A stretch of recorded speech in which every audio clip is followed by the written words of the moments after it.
ശാന്തകുമാർ, കൂടുതൽ മൊഴികൾ ഇത്തരത്തിൽ പുറത്തേക്ക് വരികയാണ് ഈ അസിസ്റ്റന്റ് കമാൻഡന്റിന് എതിരായിട്ടുള്ളത്. ഇപ്പോഴത്തെ ഒരു സാഹചര്യം എത്തരത്തിലാണ്? വിവിധ കോണുകളിൽ നിന്ന് ഇത്തരം ആരോപണങ്ങൾ വരുന്ന സാഹചര്യത്തിൽ എത്തരത്തിലാണ് വകുപ്പ് തലത്തിലുള്ള നടപടികളിലേക്ക് കടക്കുക? ഈ അസിസ്റ്റന്റ് കമാൻഡന്റ് KS അജിത്ത്, അയാൾ എത്തരത്തിലുള്ള ഒരാളാണ് നമ്മുടെ ഒരു അന്വേഷണത്തിൽ വ്യക്തമാകുന്നത്? തീർച്ചയായും കഴിഞ്ഞ ഏതാനും ദിവസം മുമ്പാണ് വിനീത് എന്ന ഒരു ചെറുപ്പക്കാരൻ SOG ക്യാമ്പിൽ നിറയൊഴിച്ച് ആത്മഹത്യ ചെയ്യുന്നത്. അപ്പോഴും ഈ KS അജിത്തിന്റെ പേര് തന്നെയാണ് ആരോപണ വിധേയമായി ഉയർന്നു കേട്ടിരുന്നത്. ഇദ്ദേഹത്തിന്റെ മാനസിക പീഡനം അതികഠിനമാണ് ഈ SOG ക്യാമ്പിൽ എന്നുള്ളത് അവിടുത്തെ ഓരോ അംഗങ്ങളും പല തവണ ആവർത്തിച്ച് രഹസ്യമായി നമ്മോട് പറയുകയുണ്ടായി.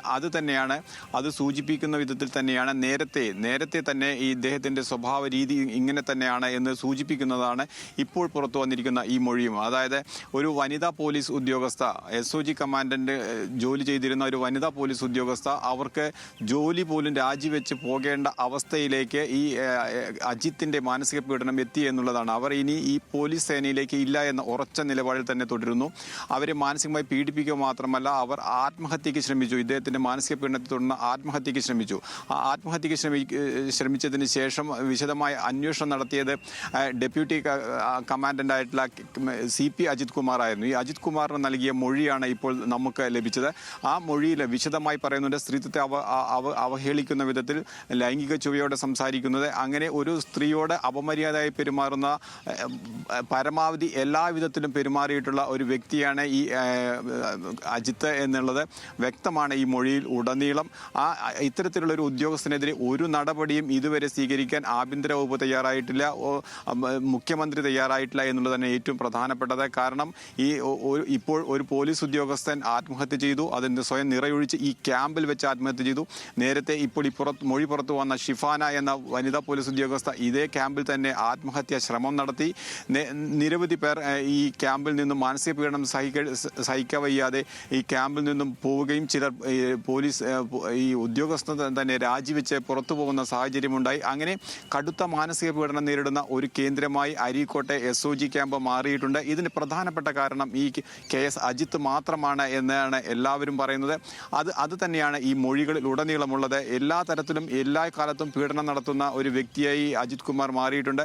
2017 മുതൽ ഇദ്ദേഹം ഈ SOG ക്യാമ്പിലെ ഉദ്യോഗസ്ഥനാണ്. 2017 അദ്ദേഹം ഒരു SI പോസ്റ്റ് ആണെങ്കിൽ ഇപ്പോൾ അദ്ദേഹം പ്രൊമോഷനോടുകൂടി DYSP എന്ന തസ്തികയിലേക്ക് എത്തിയിരിക്കുന്നു. അതായത് ഇദ്ദേഹത്തെ പരിപൂർണമായും സംരക്ഷിക്കുന്ന, പരിപൂർണമായും ഉയർത്തിക്കൊണ്ടുവരുന്ന ഒരു സമീപനമാണ് സർക്കാരും ആഭ്യന്തര വകുപ്പും സ്വീകരിക്കുന്നത് തന്നെ വ്യക്തമാണ്. നിരവധി തവണ പരാതികൾ ഉയർന്നിട്ടും ഇത്തരത്തിൽ ഒരു മാവോയിസ്റ്റ് വേട്ടയ്ക്ക് ഉള്ള ഒരു പ്രത്യേക കമാൻഡന്റ് വിഭാഗമാണ് ഈ തണ്ടർബോൾട്ട്. അവരാണ് ഈ SOG കമാൻഡന്റിലെ SOG ക്യാമ്പിലെ സേനാംഗങ്ങളും. ഇവരെ നിരന്തരം പീഡിപ്പിക്കുന്ന രീതിയിൽ, മനുഷ്യത്വരഹിതമായി പീഡിപ്പിക്കുന്ന രീതിയിലുള്ള വാർത്തകളാണ് കഴിഞ്ഞ ദിവസങ്ങളൊക്കെ പുറത്തു വന്നത്. അതിൽ നിന്നെല്ലാം വ്യത്യസ്തമായി ഒരു വനിതാ പോലീസ് ഉദ്യോഗസ്ഥ തന്നെ തൻ്റെ അനുഭവം പൂർണ്ണമായും വിവരിച്ചു കൊടുത്തിട്ടുള്ളത്. ഒരു ഡെപ്യൂട്ടി കമാൻഡന്റായ CP, അതൊരു ഉയർന്ന പോലീസ് ഉദ്യോഗസ്ഥനാണ്.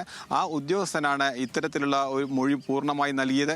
എന്നിട്ട് പോലും ആ മൊഴി നൽകി 2 വർഷം പിന്നിട്ടിട്ടും ഒരു നടപടിയും സ്വീകരിച്ചിട്ടില്ല എന്നുള്ളതാണ് വരുന്നത്. ഇതുപോലൊരു വകുപ്പിന് കീഴിൽ ഇത്തരത്തിൽ എങ്ങനെയാണ് ഇങ്ങനെ ഒരാൾക്ക് നിർബാധം തുടരാനാവുക?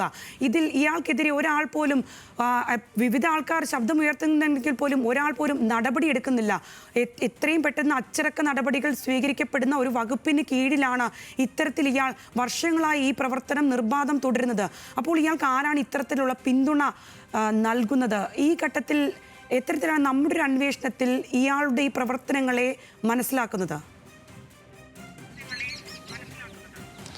ഇദ്ദേഹത്തിൻ്റെ പ്രവർത്തനങ്ങളെല്ലാം ഔദ്യോഗികമായ രേഖകളിലുണ്ടെങ്കിലും ഈ അജിത്തിന് എല്ലാവിധ സഹായവും ആഭ്യന്തര വകുപ്പ് നൽകുന്നു എന്ന് തന്നെയാണ് ഇതിന്ന് പൂർണ്ണമായും മനസ്സിലാക്കേണ്ടത്. ഒരു മാറ്റവും അദ്ദേഹത്തെ മാറ്റുന്നതിനെക്കുറിച്ചോ ഇല്ലെങ്കിൽ അദ്ദേഹത്തിന് ഒരു നടപടി സ്വീകരിക്കുന്നതിനെക്കുറിച്ചോ മുന്നോട്ട് പോവാതെ അദ്ദേഹത്തിന് അവാർഡ് നൽകുന്നതിനുള്ള രേഖയാണ് കഴിഞ്ഞ ദിവസം മാധ്യമങ്ങളിലെല്ലാം വന്നത്.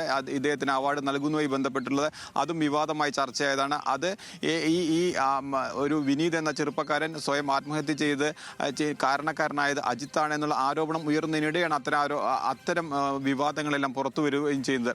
എന്നിട്ടും ഇത്തരത്തിൽ ഈ ഒരു ഉദ്യോഗസ്ഥനെ സംരക്ഷിക്കുന്ന നിലപാട് സ്വീകരിക്കുന്നു ഈ സർക്കാർ, ഇല്ലെങ്കിൽ ആഭ്യന്തര വകുപ്പ് അത് പരിപൂർണമായും സ്വീകരിക്കുന്നു എന്ന് തന്നെയാണ് ഇതിന് വ്യക്തമാവുന്നത്.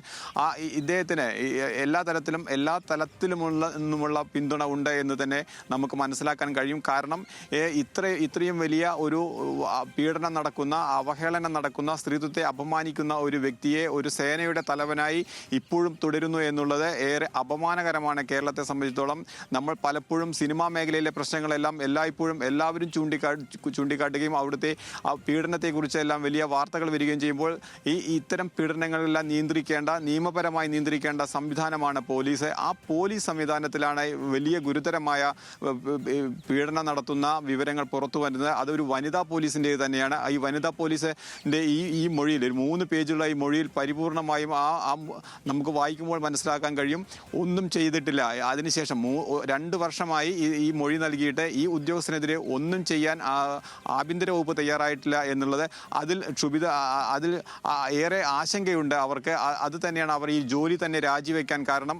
പക്ഷേ ഈ രാജിക്കത്ത് നൽകിയിട്ട് 7 മാസം പിന്നിട്ടിട്ടും അത് രാജിയെ അംഗീകരിച്ചിട്ടില്ല എന്നുള്ളത് ഒരു വളരെ വ്യത്യസ്തമായ ഒരു നിലപാടാണ് ആഭ്യന്തര വകുപ്പിൻ്റേത്. അവരുടെ ഈ കാലയളവെല്ലാം ഒരു അവധിയായി മാത്രം കണക്കാക്കുകയും രാജിയെ അംഗീകരിക്കുന്നില്ല എന്നുള്ളതും ഇതുവരെ കേട്ടുകേൾവിയില്ലാത്തതുമാണ്. അങ്ങനെ വ്യത്യസ്തമായ അവർക്ക് ഇഷ്ടമുള്ളതുപോലെ നടപ്പാക്കാൻ കഴിയുന്ന ഒരു സംവിധാനമായി SOG ക്യാമ്പിലെ കമാൻഡിൻ്റെ ഓരോ നടപടികളും മുന്നോട്ട് പോകുന്നു. ഈ അസിസ്റ്റന്റ് കമാൻഡിനെ തൊടുന്നതിന് വേണ്ടി, ഇല്ലെങ്കിൽ അയാൾക്കെതിരെ നടപടിയെടുക്കുന്നതിന് വേണ്ടി ആർക്കും ഒന്നും കഴിയുന്നില്ല എന്ന് ബോധ്യപ്പെടുന്നത് കൂടിയാണ് ഈ ശാന്തകുമാർ. എന്താണെങ്കിലും വളരെ വിചിത്രമായ ഒരു നടപടിക്രമമാണ് ഇപ്പോൾ ഈ കാണുന്നത്. അല്ലെങ്കിൽ ഇത്തരം ഒരു കാര്യത്തിൽ മറുപടി പറയേണ്ടത്, നടപടിയെടുക്കേണ്ടത്, വിശദീകരണം പൊതുസമൂഹത്തോട് നൽകേണ്ടതും ആഭ്യന്തര വകുപ്പിന്റെ ഉത്തരവാദിത്തമാണ്.